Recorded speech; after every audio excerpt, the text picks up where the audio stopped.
Meu nome é Nelson Amerschlack, sou hematologista aqui do Hospital Israelita Albert Einstein, onde eu exerço essa atividade há mais de 45 anos. Há cerca de 35 anos atrás, nós realizamos aqui o primeiro transplante de medula óssea dessa instituição. Eu tive o privilégio de fazer parte desta equipe que fez o primeiro transplante. E desde então continuei aqui me dedicando a essa área do transplante de medula óssea, aqui onde nós fazemos hoje 35 anos.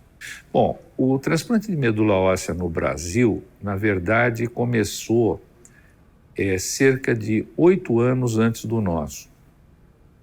Ele foi capitaneado por 2 médicos no Hospital de Clínicas de Curitiba, da Universidade Federal do Paraná, que foi o professor Ricardo Pasquini e o professor Eurípides Ferreira. E eles fizeram, dentro desse hospital universitário, um primeiro transplante de medula óssea e, depois deles, o segundo serviço a ter um transplante foi o Instituto Nacional do Câncer, no Rio de Janeiro, e o terceiro centro de transplante fomos nós, em 1987, aqui no Hospital Albert Einstein, que foi o primeiro hospital privado a realizar transplantes de medula óssea no Brasil.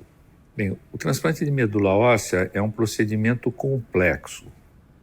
Não é igual o transplante de órgão, por exemplo, que é uma cirurgia que você tira o órgão de uma pessoa e cirurgicamente coloca numa outra, né? Ele é um procedimento complexo que vai desde o planejamento do transplante, a busca por um doador quando esse transplante é feito de pessoas diferentes. Aí depois esse paciente, ele é colocado um catéter, onde esse catéter é como se tivesse uma comunicação do sistema venoso do indivíduo com o meio externo. Nesse catéter ele recebe quimioterapia. Essa quimioterapia pode ser feita com quimioterapia ou radioterapia, no sentido de eliminar doenças que possam existir dentro dos ossos, no tutano do osso, que é a chamada medula óssea, né? Então, quando ele recebe a quimioterapia e a radioterapia, não só você está tratando essas doenças, como você abre espaço dentro dos ossos para que ele possa, então, receber, através do próprio catéter, uma célula ou uma medula óssea. Eu falo célula porque existem formas diferentes de você colocar essa célula, nem sempre é por medula óssea, de você recolocar essa célula no sistema venoso, e elas têm uma capacidade incrível de procurar no organismo, através do sistema nervoso, onde é a casinha delas, que é o osso, né? E lá se multiplicarem. O americano chama isso de homing, ir para casa, né? Então essas células vão para casa e lá elas se multiplicam e formam uma nova medula óssea, dando a capacidade e a possibilidade de alguém poder ser curado de uma doença do sangue ou de outros tipos de doenças genéticas ou imunológicas que possam ser beneficiadas através de um transplante.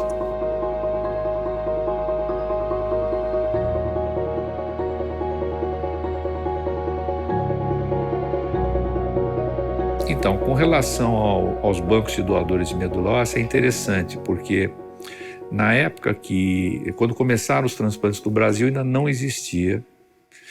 E quando nós começamos o nosso transplante aqui, era uma coisa absolutamente incipiente ainda, né? É uma história interessante. Isso começou nos Estados Unidos, num programa nacional que que existe até hoje, que é o NMDP, National Marrow Donor Program, que é o Programa Nacional de Doadores de Sangue nos Estados Unidos, e que ele foi baseado num aspecto interessante, né? Isso foi exatamente nessa época, 88, 89, por aí, no qual eles começaram a verificar que existiam doadores de sangue que eram doadores que repetiam as doações, que faziam isso que nós chamamos de doadores de repetição.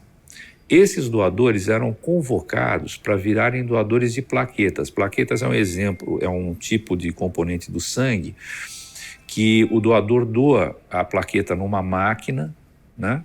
E esta máquina, o ideal seria que ele tivesse pelo menos algum grau de compatibilidade com quem recebe esta plaqueta. E quando se começou a ver que tinham pessoas que doavam plaquetas regularmente, se iniciou uma campanha nessas pessoas: se você doa plaqueta ou doa sangue, por que não você ser um doador de medula? E esses foram os primeiros doadores de medula óssea que ocorreram em torno desta época, né? Coincidentemente, eu nessa época estava fazendo um estágio nos Estados Unidos e eu acompanhei esse começo dos bancos de medula óssea, ou dos registros, né? Porque não é um banco propriamente dito, é um registro de doadores que se iniciou naquele país.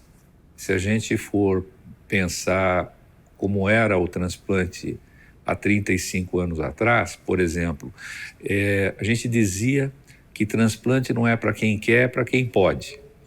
E isso significava que quem pode é quem tinha um irmão que fosse compatível com ele, completamente compatível, 100% compatível. Então muita gente tinha indicação de transplante, mas não tinha a possibilidade de fazer um transplante por falta de compatibilidade. Depois disso, se evoluiu para os chamados registros de doadores, como a gente comentou, que hoje nós temos registros na Europa, nos Estados Unidos, no Brasil. O Brasil, por exemplo, é o terceiro maior registro de doadores do mundo. Depois disso, nós evoluímos também para os transplantes, utilizando como fonte de células, não mais a medula óssea, mas o sangue periférico. A gente conseguia passar a célula-tronco da medula para o sangue, extrair no sangue. Depois nós descobrimos que o cordão umbilical era rico em células-tronco, então passou a ser mais uma possibilidade de transplante. E hoje nós sabemos também que é possível se fazer transplantes não totalmente compatíveis, não é? Seja com parentes ou não parentes. Então hoje é praticamente impossível alguém que precisa de um transplante não recebê-lo por falta de doador. Fora isso, mudaram as técnicas. Uma série de mudanças ocorreram nesse período todo que propiciou que o transplante fosse cada vez mais seguro e não só mais disponível, né? Então hoje a gente pode dizer que o transplante é um procedimento disponível e seguro para quando ele for necessário. Bom, eu tenho um sentimento misto, né? Ele é misto de alegria e de esperança para aqueles pacientes que a gente consegue que tenham uma boa evolução, e um misto de tristeza por aqueles poucos, mas que existem, que são aqueles onde a gente não conseguiu ou não consegue levar para um resultado como a gente gostaria que fosse, né? De qualquer forma, ter participado de toda esta evolução no mesmo centro de transplante, criando uma equipe que hoje trabalha absolutamente integrada, né? Oferecendo aos nossos pacientes, além de técnica, humanidade, me deixa profundamente feliz. Eu acho que celebrar 35 anos de transplante no Einstein é a mesma coisa que para um jogador de futebol ganhar a Copa do Mundo, não é? Você saber que você conseguiu deixar, né, ou conseguiu criar, conseguiu ajudar a criar, na verdade, né, algo que ficou na instituição.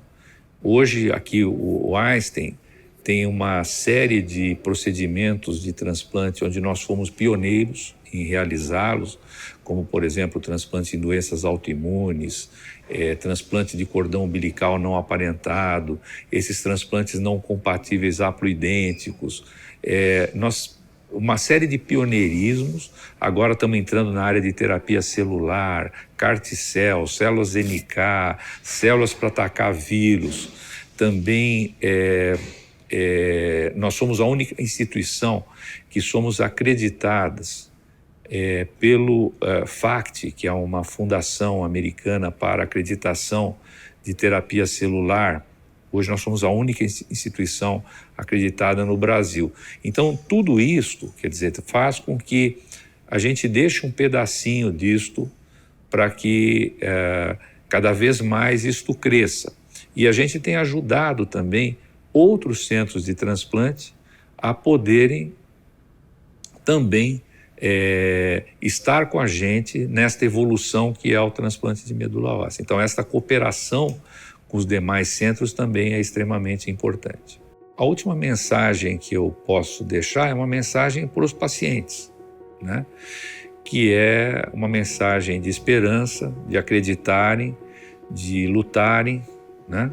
E até de utilizar o famoso jargão da Abrale, que é 100% de esforço onde tiver 1% de chance.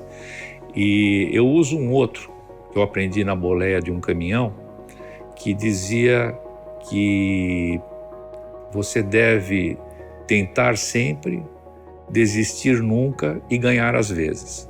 Então eu acho que a mensagem que eu gostaria de deixar ao final desta conversa de hoje.